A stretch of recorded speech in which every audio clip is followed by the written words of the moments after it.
Dhanik Bharat educational institutions inter IIT JEE NEET admission open. నమస్తే. నిన్న బల్క సుమన్ చేసినటువంటి కామెంట్స్ ఒక్కసారిగా తెలంగాణ రాష్ట్రంలో రాజకీయ వర్గాల్లో చర్చనీయాంశంగా మారినాయి. కాంగ్రెస్ నాయకులు ఇప్పటికే డీసీపీని కలిసి ఆయన పైన మళ్ళొక కేసు కూడా పెట్టిన పరిస్థితి. నాతో పాటు బల్క సుమన్ గారు ఉన్నారు. అన్న ఏం చెప్తారు? నిన్న చేసినటువంటి కామెంట్స్ వేరేలాగా పోర్ట్రే అవుతున్నాయా, లేకపోతే ఉద్దేశపూర్వకంగానే చేశారా, ఏంటి అసలు?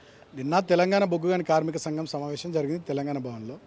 దాంట్లో నేను ఒక 30 నిమిషాలకు పైగా మాట్లాడితే ఒక నిమిషం వీడియోని ఫ్యాబ్రికేట్ చేసి వాళ్ళు కాంగ్రెస్ పార్టీ వాళ్ళు నా మీద ఇవాళ కేసులు పెట్టాలని చెప్పి పోలీస్ స్టేషన్లకు తిరుగుతూ కేసులు పెట్టిస్తూ ఉన్నారు. అదేవిధంగా మంత్రులు కూడా 2-3 మాట్లాడారు. నేను ఒకటే మాట అంటున్నా, సింగరేణిలో మా కార్మికులు 9 జిల్లాల్లో విస్తరించినటువంటి సింగరేణి సంస్థ పరిరక్షణ, వాళ్ళకి రావాల్సిన ప్రయోజనాల విషయంలో ఆందోళనగా ఉన్నారు, ఆగ్రహంగా ఉన్నారు, ఆక్రోషంతో ఉన్నారు. దాన్ని నేను నిన్న బయటకు చెప్పిన. ఆ చెప్పినటువంటి దాంట్లో ఉన్నటువంటి స్ఫూర్తిని తీసుకొని మీరు సింగరేణి కార్మికులకు ఏం చేస్తారో అది చేయాలి. అది చేయకుండా మీరు కేవలం ఇష్యూను డైవర్ట్ చేయడానికి ఇవాళ దీన్ని ఒక అంశంగా వాడుకున్నారు తప్ప ఇంకోటి కాదు. ఇవాళ 40 లక్షల టన్నుల బొగ్గు సింగరేణిలో 1600 కోట్ల విలువ చేసేది మాయమైంది. దాని మీద సమాధానం చెప్పే దమ్ము ఈ ప్రభుత్వానికి లేదు. మేమున్నప్పుడు 19,000 ఉద్యోగాలు ఇచ్చినాం. ఇవాళ ఒక్కరికి ఉద్యోగం లేదు, మెడికల్ బోర్డు పెడతలేరు. మేమున్నప్పుడు జీవో 76 కింద వేలాది కుటుంబాలకు పట్టాలు ఇచ్చినాం. ఇవాళ ఒక్కరికి పట్టా ఇస్తలేరు. సింగరేణి కార్మికులకు ఒక్క హామీ వీళ్ళు చెప్పింది ఇవాళ నెరవేర్చలేరు, నిలబెట్టుకోలేరు. వాటికి సమాధానాలు చెప్పాల్సినటువంటి కాంగ్రెస్ ప్రభుత్వ పెద్దలు ప్రజల దృష్టిని మరల్చడానికి దీన్ని ఒక చిల్లర ఎత్తుగడగా ఈ రకమైన ప్రయత్నం చేస్తూ ఉన్నారు తప్ప దాంట్లో ఏం లేదు. అంటే బల్క సుమన్ కార్యాలయాన్ని ముట్టడియాలి, మొత్తం కాల్ చేయాలి అంటే ఒక మిలిటెంట్ ఉద్యమాన్ని, అంటే ఉగ్రవాదిలాగా నక్సలైట్ లాగా ప్రవర్తిస్తున్నాడు, ఖచ్చితంగా ఆయన జైల్లో పెట్టాలంట. ఇప్పుడు గతంలో పిసిసి ప్రెసిడెంట్ ఉన్న రేవంత్ రెడ్డి గారు మల్కాజిగిరి ఎంపీగా ప్రగతి భవన్ నక్సలైట్లు వచ్చి బాంబులు పెట్టి డైనమైట్లు పెట్టి పేల్చేయాలన్నాడు. అంతేందుకు మొన్న జడ్చర్ల ఎమ్మెల్యే అనిరుద్ రెడ్డి గారు అరబిందో ఫార్మాన్ పేల్చేస్తా అన్నాడు. మక్కాన్ సింగ్ ఠాకూర్ గారు రామగుండం ఎమ్మెల్యే ఎవరన్నా కాంగ్రెస్ ప్రభుత్వానికి రేవంత్ రెడ్డికి వ్యతిరేకంగా మాట్లాడితే అడ్డంగా నరుకుతా అన్నాడు. మరి వాళ్ళ మీద కేసులు పెట్టిర్రా? మరి వాళ్ళు తీవ్రవాదులేనా?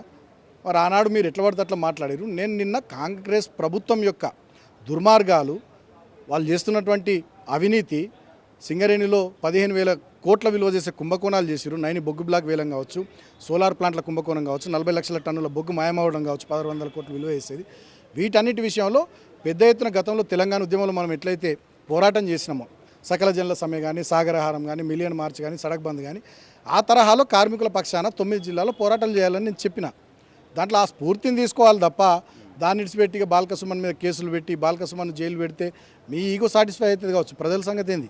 సింగరేణి కార్మికులు సస్పెండ్ చేయాలంటారు. ఇప్పుడు బండి సంజయ్ కూడా పార్టీ నుంచి బల్క సుమన్ సస్పెండ్ చేయాలి, అలా పొన్నం ప్రభాకర్ కూడా అదే వ్యాఖ్య చేస్తాం. ఇదే పొన్నం ప్రభాకర్ మంత్రి గారు గతంలో డీజీపీ హెలికాప్టర్ను తుపాకీ పెట్టి పేల్చేస్తున్నారు. మరి ఆయన కాంగ్రెస్ పార్టీ సస్పెండ్ చేసిందా? ఇదే బండి సంజయ్ గారు ఎన్నో సందర్భాల్లో ఎట్లా పడితే అట్లా మాట్లాడిర్రు, ఆయన బీజేపీ పార్టీ సస్పెండ్ చేసిందా?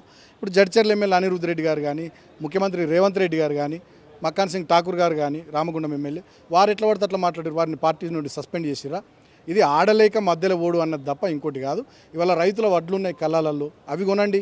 మక్కలు ఉన్నాయి, అవి కొనండి. సింగరేణి కార్మికులకు మీరు ఏం చేస్తామన్నారు, అవి చేయండి. నిరుద్యోగ భృతి అన్నారు, యువకులకు 2 లక్షల ఉద్యోగాలు అన్నారు, ఆ పని చేయండి. అవన్నీ ఇడ్సబెట్టి వల్ల బాల్క సుమన్ మీద ఎదురుదాడి చేసి ప్రశ్నించేటోళ్ళు, మాట్లాడేటోళ్ళు వాళ్ళ గొంతు నొక్కుతామంటే డెఫినెట్గా ప్రజలన్నీ గమనిస్తూ ఉన్నారు.